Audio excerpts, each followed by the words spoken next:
Hi guys, I'm Rich. Let's go through my top 5 things to watch for the week ahead in markets.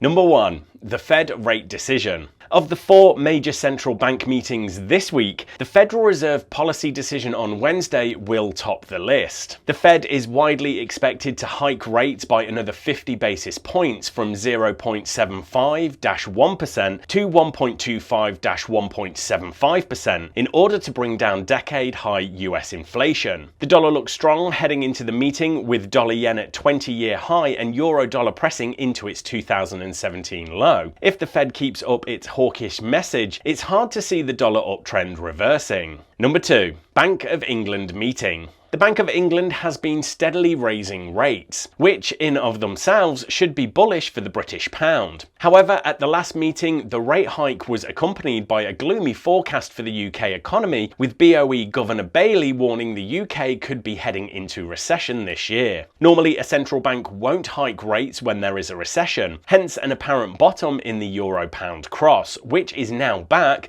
over 0.85. Number 3. The Bank of Japan meeting. Still the obvious outlier among the major banks, the BOJ has been steadfast with its dovish intentions. BOJ Governor Kuroda had to walk back comments that Japanese households accept higher prices last week. Perhaps a sign that political pressure could eventually force the central bank from monetary easing to tightening. For now, Kuroda is insistent the central bank must maintain its easing policy to support the economic recovery, and the Japanese yen is slumping as a result. Number 4. The SNB meeting.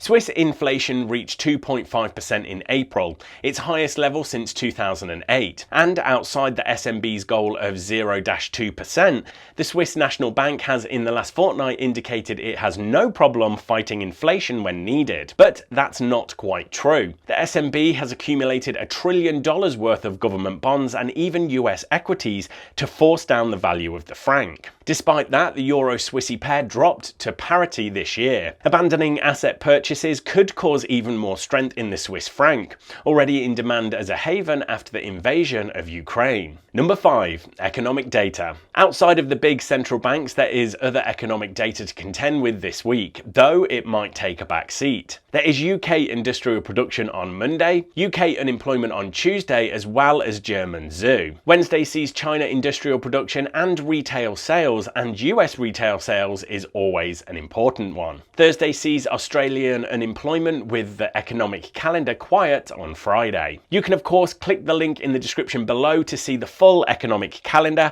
with the previous month's data and consensus expectation for this time. Thanks everyone, good luck trading this week, and please remember to smash that like button and hit subscribe so you don't miss more content like this when it's released.